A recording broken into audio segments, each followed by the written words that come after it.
ব্যথা পাইছো তুমি? না, আমি ঠিক আছি।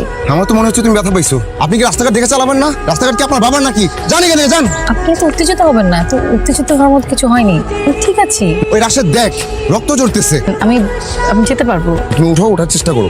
তুমি উঠো না। আপনি সেই তখন থেকে আমাকে তুমি তুমি করে কেন বলছেন? আচ্ছা, এসব নিয়ে পরে কথা বলা যাবে। তুমি উঠো, প্রচুর ব্যথা পাইছো। উঠো উঠো। আমি কখনোই ভাবিনি এভাবে আমি তাকে প্রথম স্পর্শ করব। তো প্রকৃতি কি দারুণ বাহানায় আমায় তাকে স্পর্শ করালো। তার একটি হাত ঠিক আমার হাতে। শান্তি।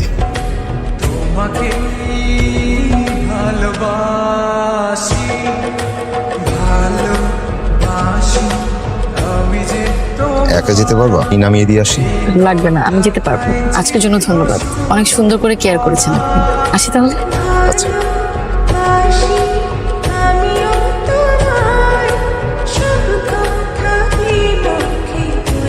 গত কালকের জন্য ধন্যবাদ।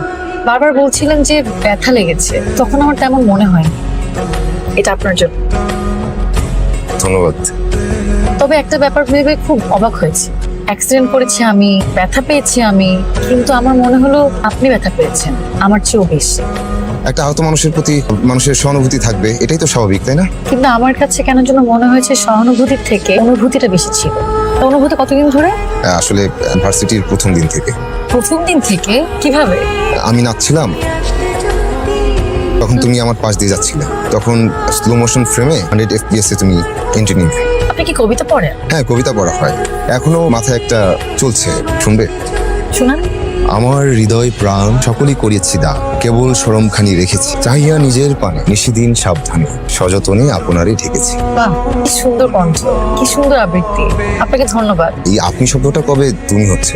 যে কোনো দিন, যে কোনো সময়, যেদিন আপনার প্রতি আমার তুমি অনুভূতি হবে।